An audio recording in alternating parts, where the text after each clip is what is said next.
सबसे पहले मैं इस पावन भूमि उस पवित्र रज को वंदन करना चाहूंगा, नमन करना चाहूंगा, जहां हमारे जैन परंपरा के दिव्य संतों का विहार हुआ है, उनके पैरों से वो रज पवित्र हुआ है। मैं भी उन्हें प्रणाम करना चाहूंगा। 4 पंक्तियों से मैं सम्मानित मंच और आप सभी का अभिवादन करना चाहूंगा। जग में सर्वोत्तम मंगल धर्म सभा कहलाया, तप संयम और अहिंसा यही धर्म की काया। इस धर्म त्रिवेणी में अनुरक्त बना जिनका मन, उनके चरणों में देवों का कोटि कोटि वंदन। उनके चरणों में देवों का कोटि कोटि वंदन। नैतिक मूल्यों से आप्लावित, अहिंसा के उपासक,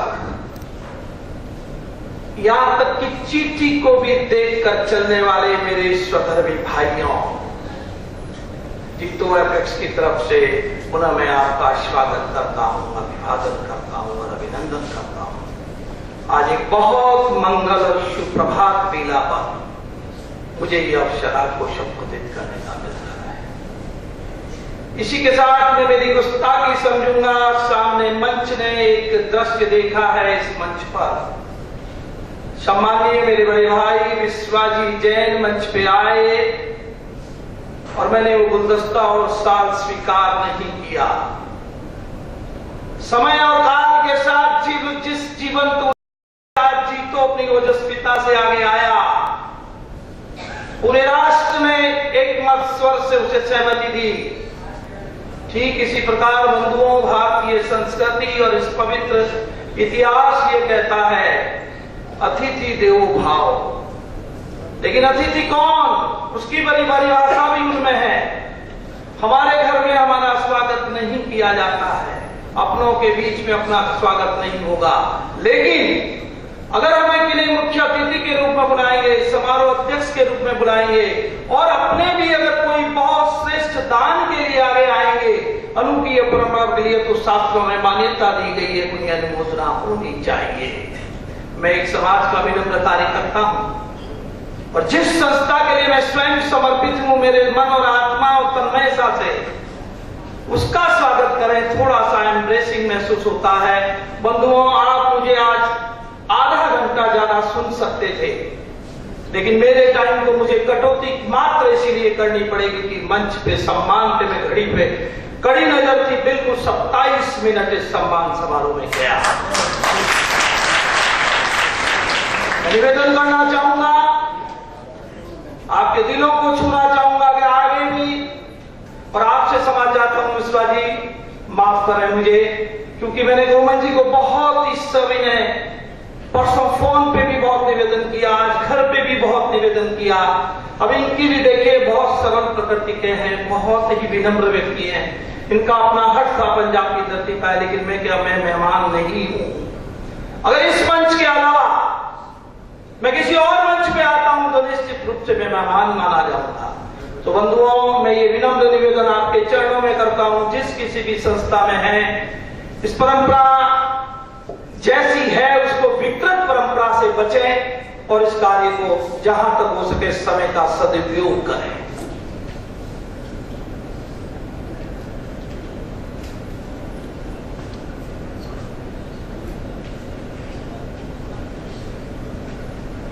अब मैं बंधुओं, जीतो की संकल्पना, जीतो का अस्तित्व क्यों निर्माण हुआ,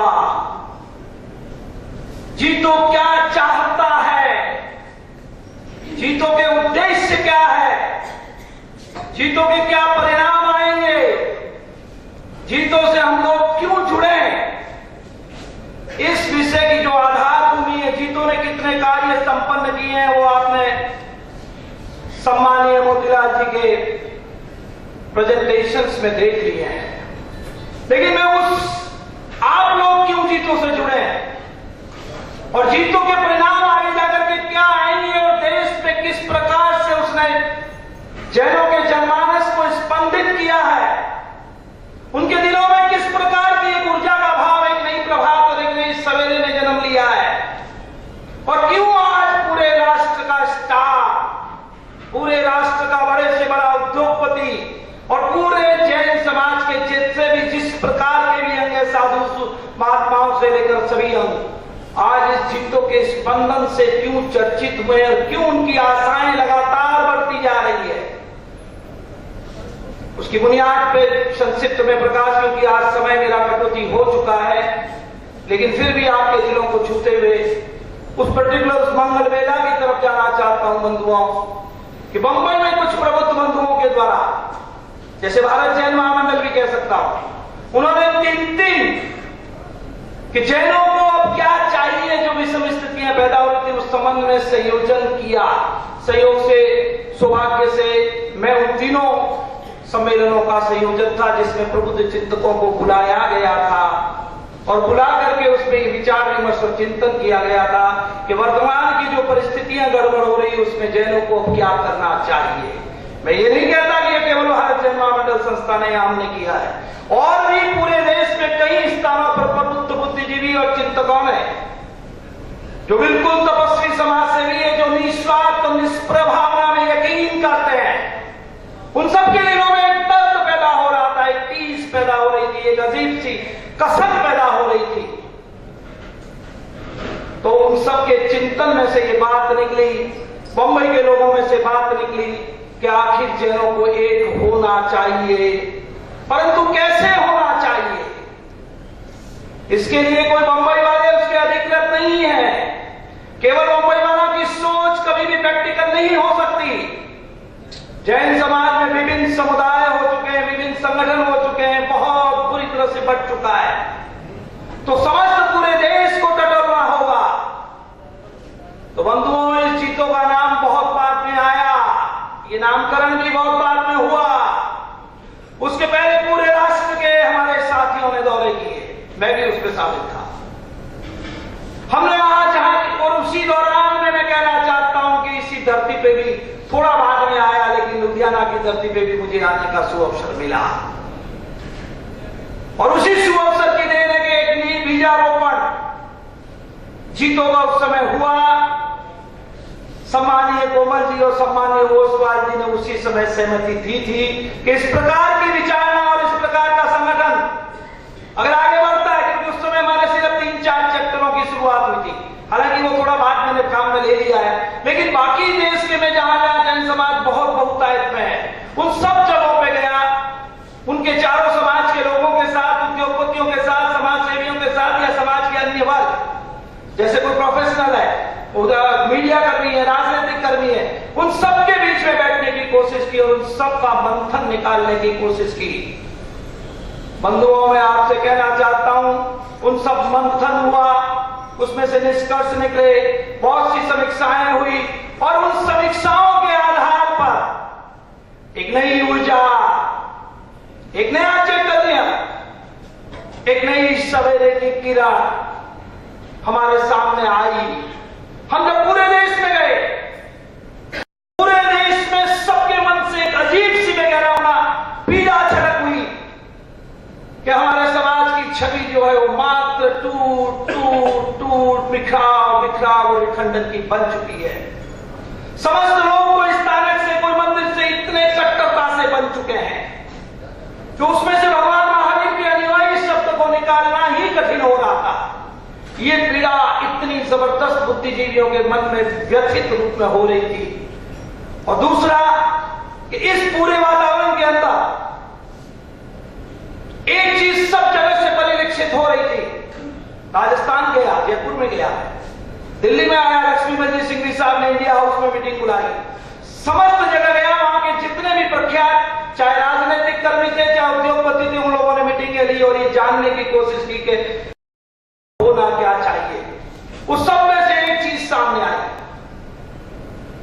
कि किसी भी समाज का मूल्यांकन तब होता है जब उसकी समाज में सहभागिता क्या है, आर्थिक जगत में उसका वर्चस्व क्या है, प्रशासनिक जगत में उसका वर्चस्व क्या है, सामाजिक जगत में उसका वर्चस्व क्या है।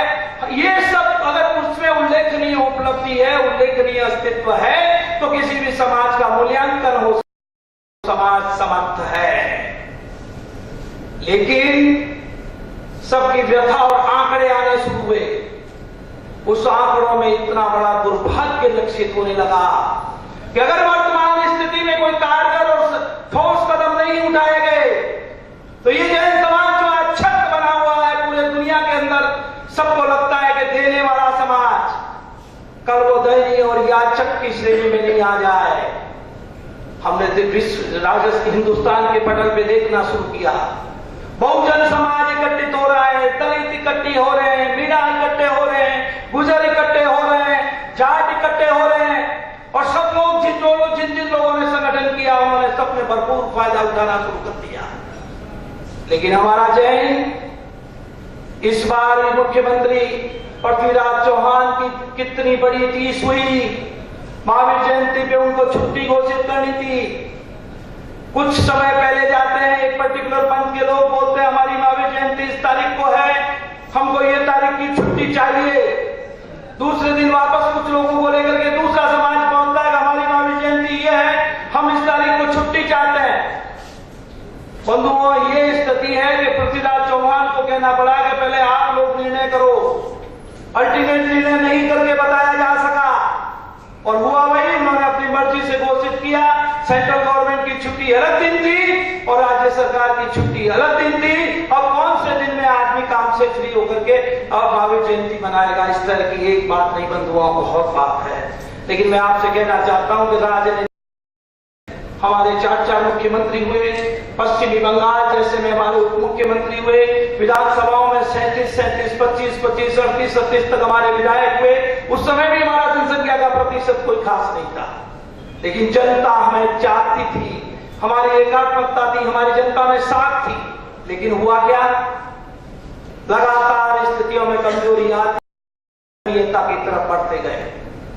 जयपुर गया बंधुओं, हमारे प्रशासनिक अधिकारियों में राजस्थान के मुख्य चीफ सेक्रेटरी जो कल हमारे साथ बॉम्बे में थे, वो 101 IAS जो नए बने उनके साथ वो भी बैठे थे। उन्हीं का कहना था कि शांतिलाल जी, इस विधानसभा के इस राजभवन में चारों तरफ भंसाली, लोढ़ा, मनोज, मेहता, ये सब तख्तियां टंगी हुई थी। धीमे धीमे ये सब तख्तियां गायब हो रही है, उनकी जगह पे मीणा, गुजर, आरक्षण के माध्यम से कोई अन्य जातियां सब स्थान लेते जा रहे हैं। हमारी स्थिति शून्यता की तरफ बढ़ती जा रही है और दया और व्यथा की स्थिति हमारी ऐसी होने लगी कि महाराष्ट्र आज जैन समाज का सबसे बड़ी आबादी का स्टेट है। उस स्टेट में आज हमारा इस पूरे हिंदुस्तान में जैनों का एकमात्र टाइगर कहलाने वाला व्यक्ति सुरेश दादा जैन 9 बार विधायक बने और इतने वास्तव में परमात्मा महावीर के सक्षम अनुयायी और निर्भीक अनुयायी जिस भी पार्टी में रहे, अगर कभी भी उनको चमचा या इस तरह से इस्तेमाल करने की कोशिश की, उस निर्भीक व्यक्तित्व का स्वाभिमान आड़े आया। उन्होंने इस्तीफा दिया, निर्दलीय इलेक्शन लड़के 9 बार विधानसभाओं में पहुंचे। ऐसा निर्भीक व्यक्ति, बिना किसी कारण से मैं उसके डीप में गया हूं, उसकी गहराई में गया हूं, क्योंकि वो जैन समाज का प्रतिनिधि 17 महीने से जेल में है। इससे बड़ा दयनीय और याचक का दृष्टिकोण कोई हमारे नहीं सकता। हमारे इंडिया मेहता साहब ने कहा, जो वरिष्ठतम IAS बने इस हिंदुस्तान के जैनों के, आज भी वो सेवा के पुरोधा है। बड़े से बड़े संत के कार्यों से भी उनके कार्यों की महान उपमा दी जाती है। उनका कदम था जीतों के मंच पे। शांतिलाल जी कल तक जो हमसे निर्देश लेते थे, हमसे आज्ञा लेते थे, हमसे परामर्श लेते थे, दिमाग के बुद्धू है, हमारा अफसर तेजस्वी है, विचार वाला है, लेकिन देखते रह गया वो आरक्षण और अपनी लॉबिंग के माध्यम से वो आदमी हमारे अधिकारी का बॉस बन गया और अहंकार पूर्वक अपने इस अधिकारों का इस्तेमाल करके ठेगा लिखाया। ऐसे एक उदाहरण नहीं बंधुओं, बहुत उदाहरण है। इसी टीस, इसी पीड़ा और आर्थिक क्षेत्र में हम लोग महाजन कहलाते थे, आप सबको मालूम है। और गांवों में जाइए, राजस्थान में जाइए, मध्य प्रदेश में जाइए, महाराष्ट्र में जाइए, गांवों के महाजन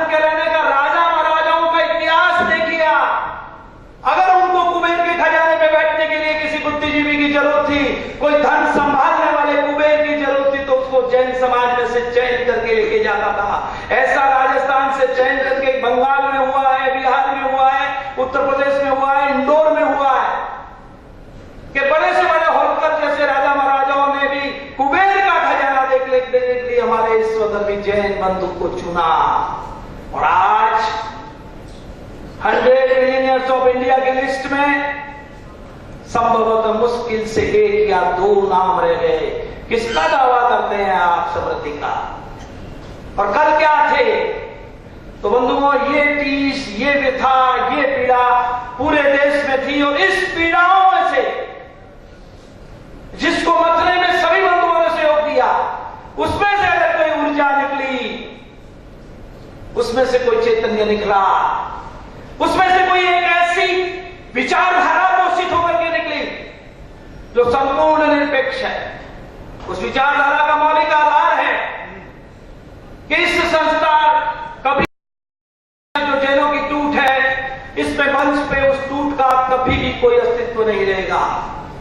इस मंच पे न कोई स्थानकवासी होगा, न कोई तेरापंथी होगा, न कोई मूर्ति पूजक होगा, न कोई दिगंबर होगा, न गुजराती होगा, न मारवाड़ी होगा, न देसा होगा, न बिस्सा होगा, न पोशवाल होगा, न कोरवाल होगा, न कोई तिरुसिक होगा। और भी कितने पंथ है जिनका वर्णन मैं नहीं करना चाहता।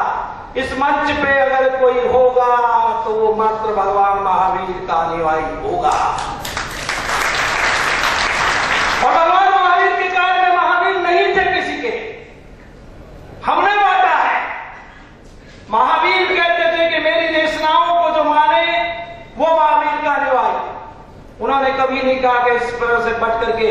आज तो हमारी हालत यह है कि हम लोग ये कहने लगे कि भगवान महावीर, कुछ एक बड़ा वर्ग कहता है कि भगवान महावीर विवाहित थे और दूसरा बड़ा वर्ग कहता है कि भगवान महावीर कमारे थे। ये बढ़ते बढ़ते बढ़ते बढ़ते अनावश्यक विवादों का एक बहुत बड़ा दुष्चक्र शुरू हुआ। मैं ये कहना चाहता हूं बंधुओं, 2600 साल विध्वंस का गया और अब एक नया सृजन का इतिहास शुरू हो रहा है। और अब आता हूं और आपसे निवेदन करना चाहता हूं कि एक लंबी ताली के साथ जिस समय में मैं नाम पुकारूं उस संस्था का, जिस संस्था के बैनर के तले आज आप आए हैं, उस समय एक लंबी तालियों की हथध्वनि करेगी कि वो मेरी नहीं है, आपके अपने सबके दिलों में एक समर्पण आने वाली एक मंगल जय घोष का नाम है। और इस सब टीस और पीड़ाओं में से निकल करके एक ऐसी विचारधारा ने जन्म लिया कि वो विचारधारा आने वाले सदियों तक जैन समाज को एक रेस्पेक्टेबल और ऑर्नामेंटल कम्युनिटी का स्थान दिलाएगी। हम नहीं निकालेंगे मसाल जुलूस, हम नहीं निकालेंगे नारे, नहीं निकालेंगे हथियार, लेकिन एक सुलझी हुई विवेकपूर्ण निरपेक्ष तरीके की कल्पना के माध्यम से हम हमारे भविष्य को एक मजबूत आधार देंगे। बिना किसी ईर्ष्या, बिना किसी डर, बिना किसी हमारे से कोई आदमी भय में आए हुए हम एक नितांत सुलझी हुई कल्पना के माध्यम से श्रेष्ठ और गरिमा में स्थान हासिल करेंगे। अगर वैसी कोई कल्पना का नाम है बंधुओं तो उसका नाम है जीतो।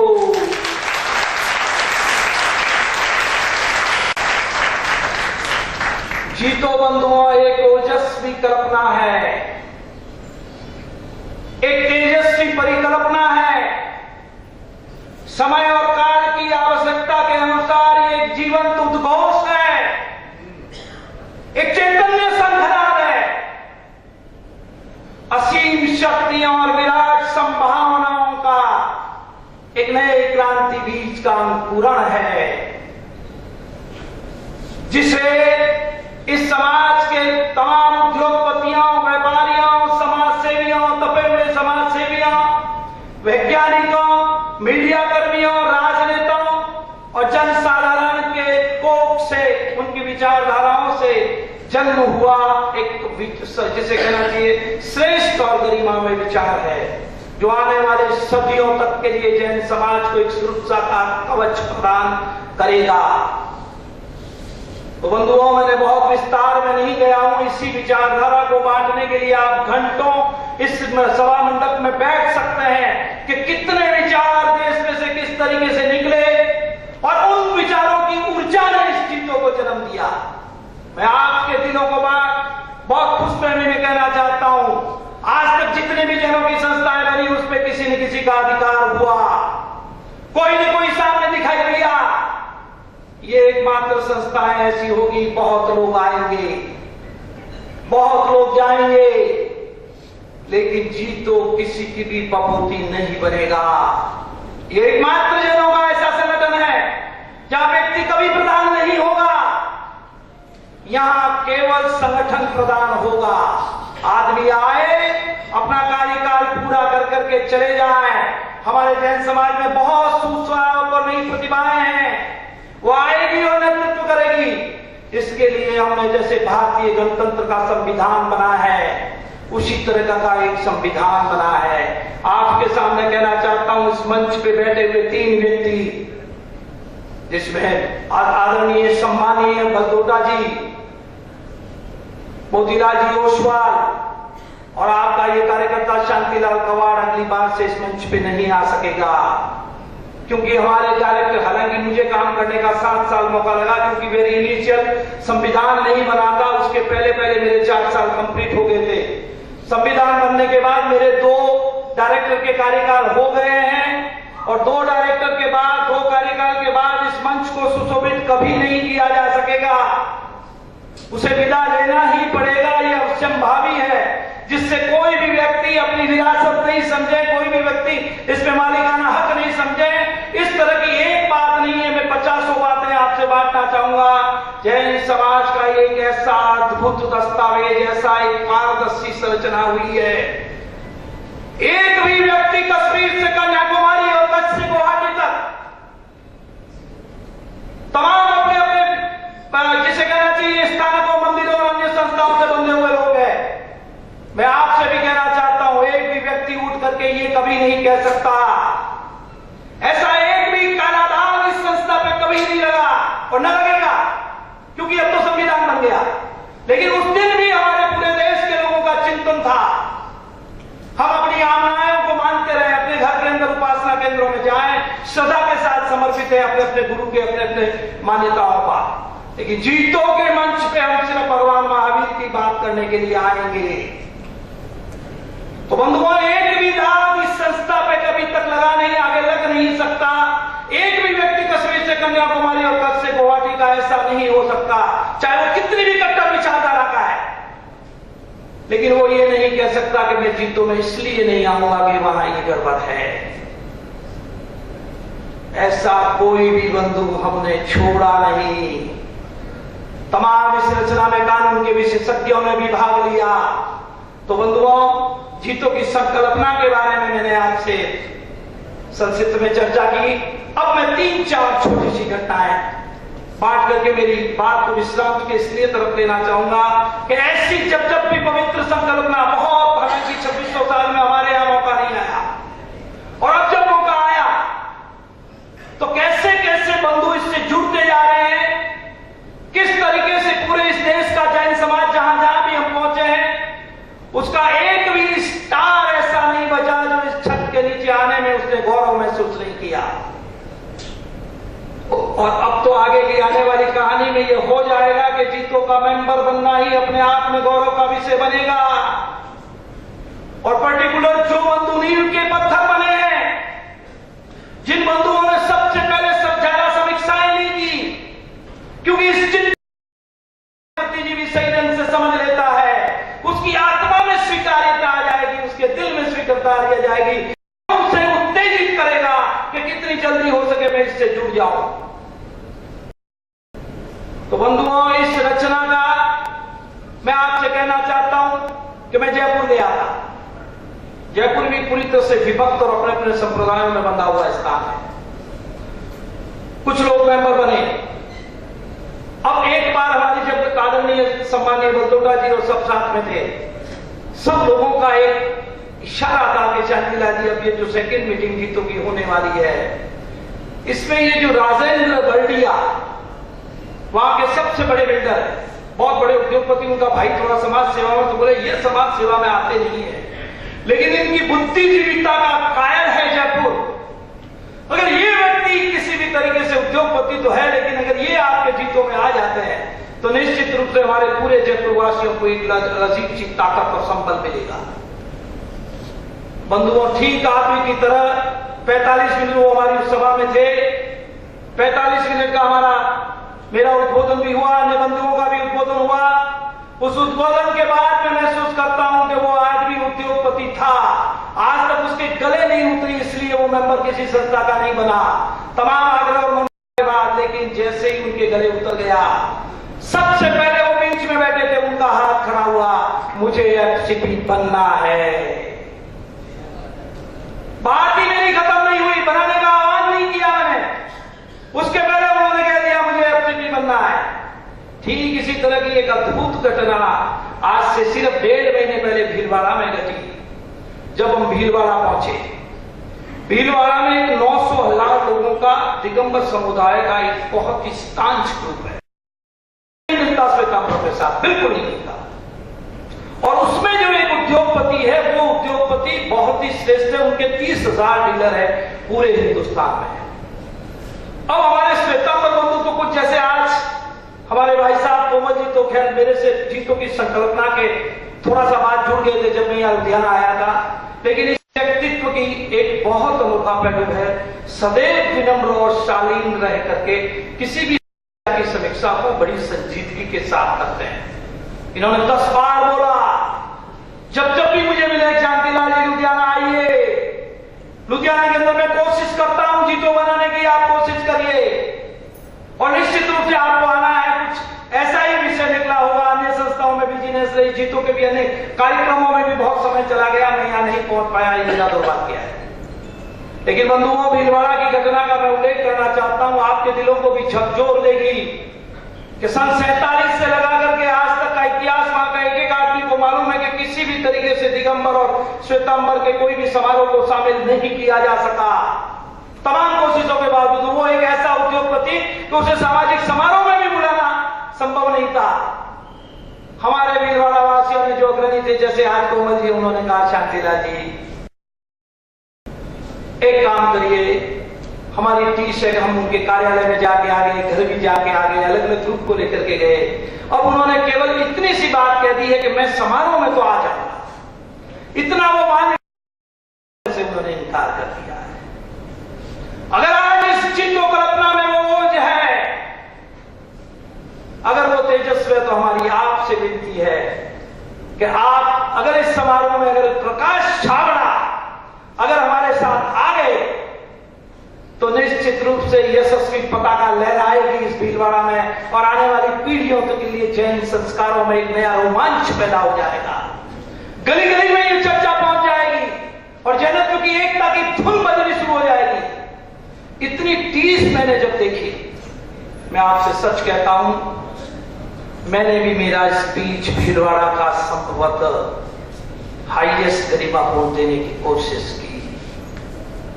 और जिस समय में मेरे शब्दों को विराम देने की स्थिति में आया, मैंने कहा कि अगर इस संस्था पे या तो कोई उठ के दाग लगा दे, और अगर नहीं लगता है तो क्या ऐसी, पहली बात तो हमारा मनुष्य में मन इस पावन कुल में जन्म हुआ, और पावन कुल में जन्म कितना कठिन है। मनुष्य जन्म भी कई योनियों का योग फल होता है, कर्म फल होता है, तब मनुष्य में जन्म मिलता है। और बंधुओं, मनुष्य में जन्म होना तो फिर भी ठीक है, लेकिन इस जैन समाज में जन्म होना बहुत दुर्लभ है। बहुत पवित्र अगर आपके कर्म किए हुए हैं तभी जैन समाज में जन्म मिलता है। और अगर इस जैन समाज के बंटवारे की जो विश्व में इतना पवित्र धर्म हमारा आगे नहीं बढ़ा, मंदिरों और स्थानों तक हमने महावीर को रोक लिया, और कोई ऐसी विचारधारा नहीं है जो हमारी शाश्वत विचारधारा को विश्व बंधुत्व की विचारधारा बना सके। और ऐसा कोई कर्म अगर हमारे सामने आता और हम बैठ करके समीक्षा करेंगे, भाई को पूछेंगे, काकोसा को पूछेंगे, उसके बाद मेंबर बनेंगे, तो मैं समझता हूं आपके जीवन में जैनत्व का जन्म का बहुत दुर्लभ माना जाएगा। दुर्लभ नहीं, फिर तो मैं समझता हूं अनगिनत दुर्लभ है। बंधुओं, वही घटना घटी जिस प्रकार छाबड़ा के बारे में वो इतने ज्यादा चिंतित थे। निश्चित रूप से मैंने जैसे ही आह्वान करना शुरू हुआ, सबसे पहला हाथ प्रकाश छाबड़ा का ऊपर उठा, मुझे एफसीपी बनना है। एकदम पूरा हॉल तालियों की जोरदार गड़गड़ाहट से बच उठा। युवा शक्ति में नया रोमांच पैदा हो गया। यस,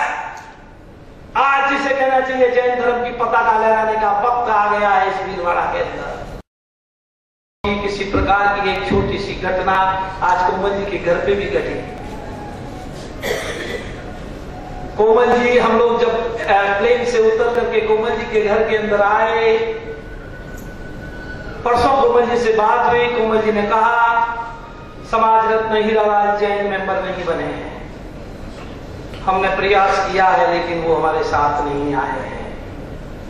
मैंने कहा बहुत अच्छी बात है, अगर वो आज समारोह में मौजूद रहेंगे तो डेफिनेटली उनका हाथ सबसे पहले उठेगा, ये मैं आपसे वादा करता हूं। लेकिन वैसा हो नहीं पाया क्योंकि उन्हें जाना था। और जिस समय हम लोग घर से बाहर निकल रहे थे, मैंने हीरालाल जी को कहा एक दो पल का समय देंगे हीरालाल जी। हीरालाल जी का बोलिए शांतिलाल जी। मैं उनको अलग में लेके गया। मैंने उनसे कहा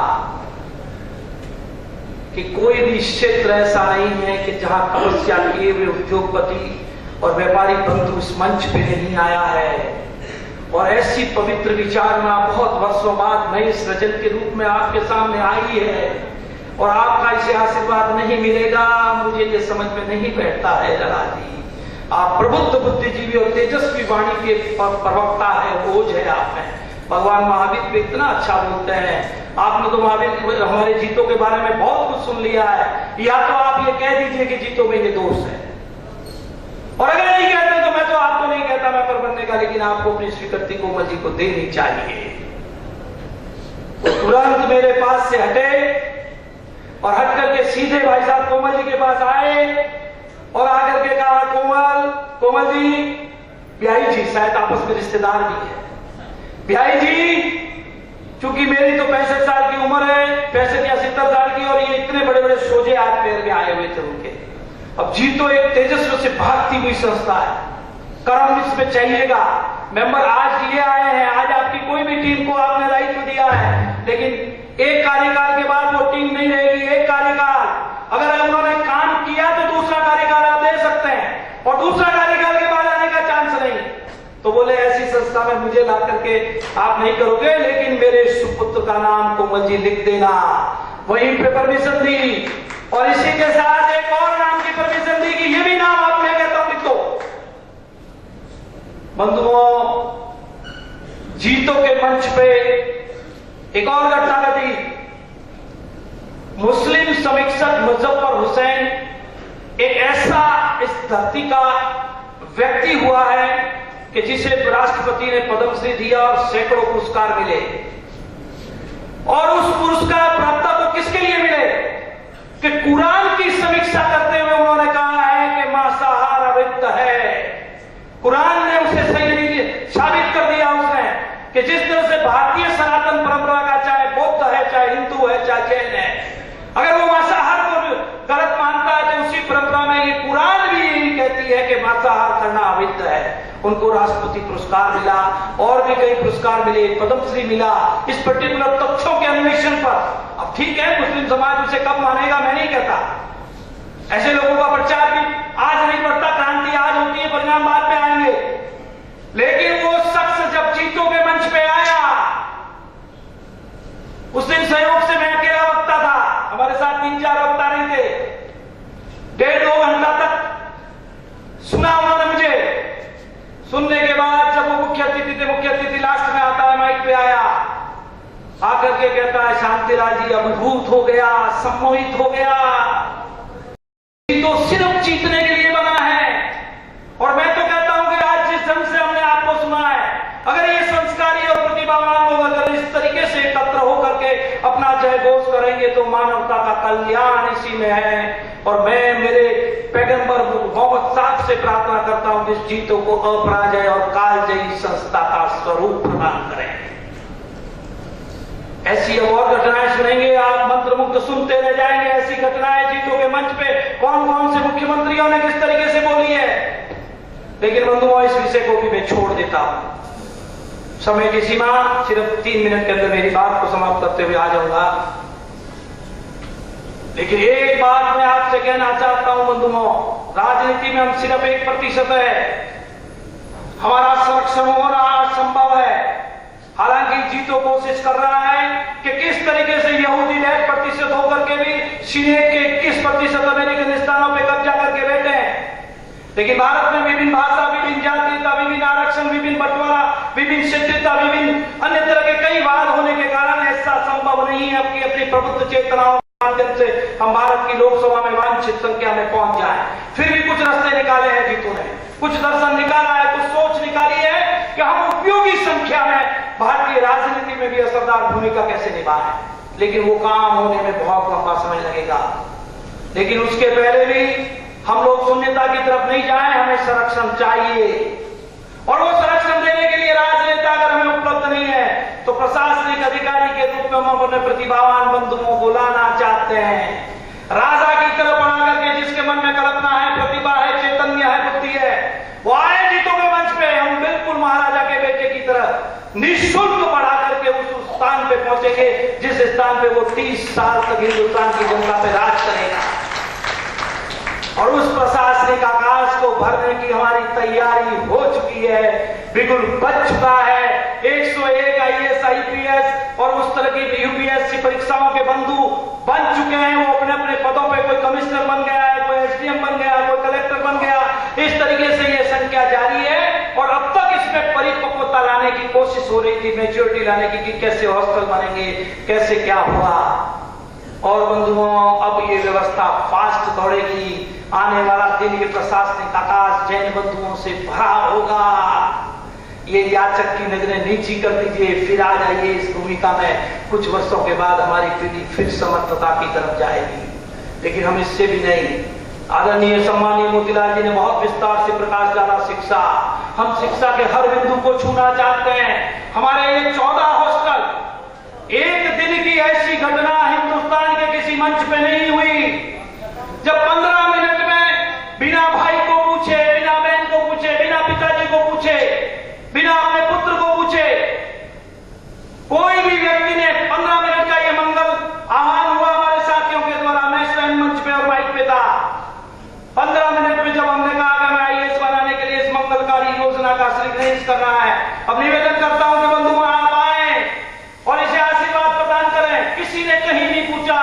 अपने खून पसीने और मेहनत की हुई कमाई को हो सकता है घर पे जाकर बुलाना भी मिला होगा, लेकिन वो बोले ना, नींव के पत्थर बनने का वक्त आज है।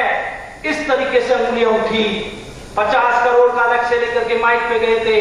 67 करोड़ रुपया इकट्ठा हुआ। जैन धर्म की जय जयकार और मंगल घोष का आह्वान हुआ। हमने रोक दिया। अब आगे हमको मेंबर नहीं चाहिए। ठीक इसी प्रकार 5 हम चाहते हैं कि हजारों बंधु IIT, IIM, MBA, CA, केवल IAS और इस परीक्षाओं में नहीं, हमारा जैन समाज का हर बंधु उस ऊंचाई में पहुंचना चाहिए जिसकी जैसी रुचि है। सबके दिमाग एक से के नहीं होते। सब प्रशासनिक में नहीं जाएंगे। कोई CA बनना चाहेगा, कोई इंजीनियर बनना चाहेगा, कोई IIT में जाना चाहेगा। उन सब के लिए हम एक सुव्यवस्थित राजा की तरह का आलीशान हॉस्टल में एकेडमिक माहौल पैदा कर सके, उनको काउंसलिंग मिल सके, ऐसे हॉस्टल खोलना चाहते हैं। और बंधुओं, 6 हॉस्टल की कल्पना लेकर के ये जीतो हमारे बंधुओं के बीच में गया था पुना। एक आदमी को हमें आह्वान था कि हमें 6 भी एम्ब्रेसिंग पोजीशन में माइक पे थे हम, लेकिन आप बजाएं एक जोरदार ताली कि यह आह्वान 12 अंगुलियां ऊपर उठ गई 10-10 करोड़ का दान देने के लिए। 120 करोड़ रुपया घर इकट्ठा करने में कुछ भी वक्त नहीं लगा, पलक झपकते। और अब तो 2 बंधुओं ने तो ये कहा कि हम पूना में नहीं थे, हमको भी हॉस्टल बनाना है। हम 14 हॉस्टल, 2 नाम वो और जुड़ गए।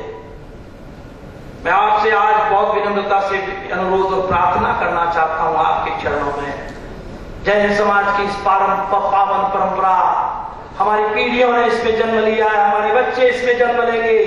ऐसी सुसंस्कारित योजना अगर कोई जन्म लेती है तो उसे हाथ में ले, उनके अंकुरण और नई पीढ़ी की फसल तैयार करे। और उस फसल तैयार करने के अंदर हमारा अनुरोध लुधियाना की पावन जनता को भी होगा, हमारे स्वधर्मी बंधुओं से होगा, क्योंकि यहाँ पर भी 10,500 से ज्यादा जैन घरों की आबादी है। आसपास में भी जैन बंधु पंजाब में है। तो निश्चित रूप से वो लुधियाना जैसे औद्योगिक नगरी में आए और पढ़ने का एक सुव्यवस्थित स्थान से एकेडमिक माहौल के अंदर वो आगे बढ़े। इस प्रकार की रचना यहाँ पर भी पंजाब की धरती में जन्म ले, ये हम अनुरोध करना चाहते हैं। और भीलवाड़ा में मेरे अनुरोध के तुरंत बाद लेडीज समुदाय में से 6 लेडीज आई और आकर के कहा आपकी 12 है, इसमें 13वां नाम भीलवाड़ा का जोड़ दीजिए।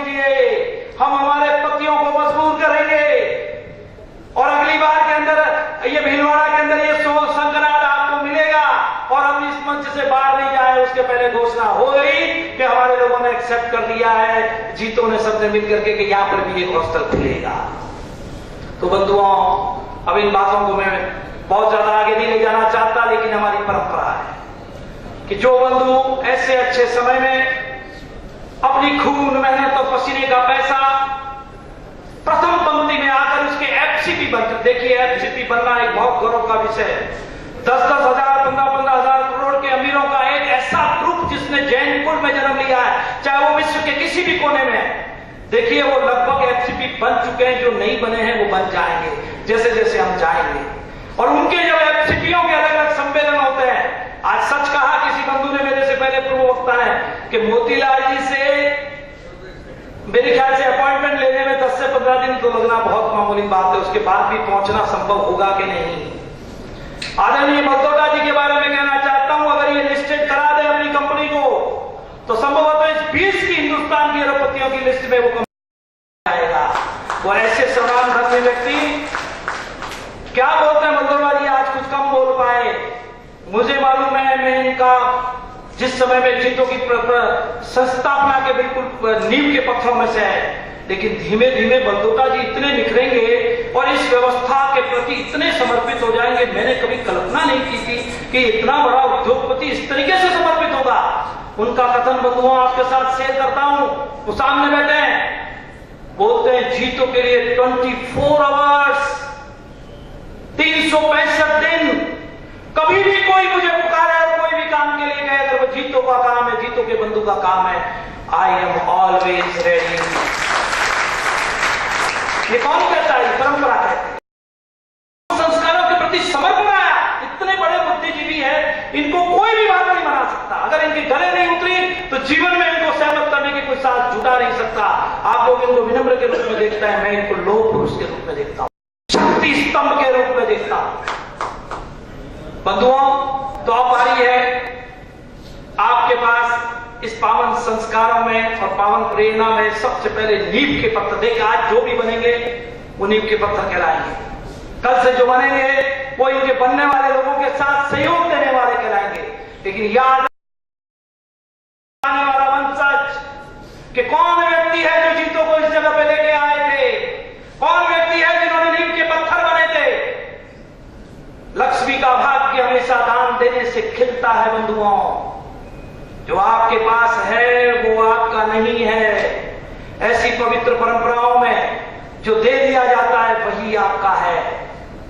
तो मैं आप लोगों से सबसे अनुरोध करना चाहूंगा कि अब तक जो मेंबर बने, चूंकि एफसीपी की परंपरा एक बहुत ही श्रेष्ठ हमारा इस समाज का, इस जीतो का कुल गौरव या जिसे कहना चाहिए कुल दीपक कहलाने लायक बात है। पहले मैं उन 3 नामों को पुकारूंगा जिन्होंने अपने लक्ष्मी का सदुपयोग किया है।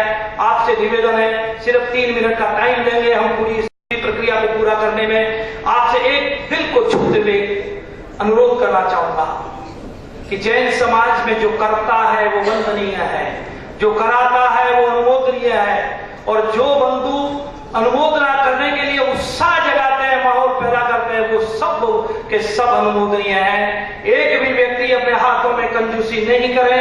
अगर ये परंपरा उनके दिल को छूती है, इस जीतो का जिसे कहने चाहिए विचार, तो मैं जब उनके नाम पुकारूं, एक बार लंबे जय घोष के साथ, लंबी ताली के साथ हमारे उन एफसीपी बंधुओं का स्वागत करें, अभिनंदन करें। और वो नींव के पत्थर बने हैं, उन्होंने जिम्मेवारी भी ली है। आदरणीय कोमल जी, ऐसा सूचनाओं पर सरल मुझे मालूम नहीं था। मुझे मालूम नहीं था कि वो जीतो की बातों संभालने के लिए आया है। मैं कल्पना नहीं करता, ये जब भी मिलते थे धीरे धारे भोले सरल निश्चल इंसान। और पिछले 5-7 दिन में जब जब मेरी बात हुई, ये पता नहीं दृढ़ता, एक अलग प्रकार का तेज और सक्रियता इनके शब्दों में आने शुरू होगी। अभिवादन करना चाहता हूं भाभी जी का भी कि निश्चित रूप से आपका भी योगदान होगा कि सरल और निष्प्रिय इंसान को इस प्रकार के नेतृत्व, चुनौती और दायित्वों को लेने के लिए स्वीकार किया। तो अब मैं भारी है आदरणीय और सम्मानीय, यहां पर मैं सबके शब्दों में एक उद्योगपति के प्रति बहुत विनम्रता से समर्पण देखा मैंने। आदरणीय मेरे बड़े भाई राम कुमार जी भी बैठे हैं, जिनका पूरा जीवन निष्ठता और सादगी से भरा हुआ और समाज के प्रति उन्होंने पूरा जीवन दिया। आपके भी चरणों में वंदन करना चाहूंगा, प्रणाम करता हूं। आपका भी पूरे देश के हर क्षेत्र में एक अद्भुत नाम है, समाज सेवा के कीर्तिमान है। तो मैं सबसे पहले उन 3 नामों को पुकारता हूं और फिर आपसे मैं ऐसे कहूंगा, एक लंबी ताली देंगे बंधुओं, और अपने मन को भी संजोएंगे। जिस किसी के भी मन में आपने बड़ी बड़ी बोलियां इस जगह सब जगह पे नहीं होगी, लेकिन ये व्यवस्था, अच्छा एक बात आपसे कह देता हूं, आपको इसलिए भी बाकी किसी भी जगह पे आप दान देते हैं आपका पैसा खर्च हो जाता है, यहां पर दिया हुआ ये मेंबरशिप का पैसा एक पाई भी कभी खर्च नहीं होगी। तो वो आप बोलेंगे क्यों ले रहे हैं? ये सिर्फ कॉर्पोरेट फंड में जाएगा। आने वाले समय और काल के साथ जनों के सामने कितनी समस्याएं, समस्याओं को सुलझाने के लिए एक स्वावलंबी सचिवालय का निर्माण होगा। इंदिरा जी आए, वीपी सिंह आया, चरण सिंह आए और गए, लेकिन ये देश का मंत्रालय और सचिवालय चल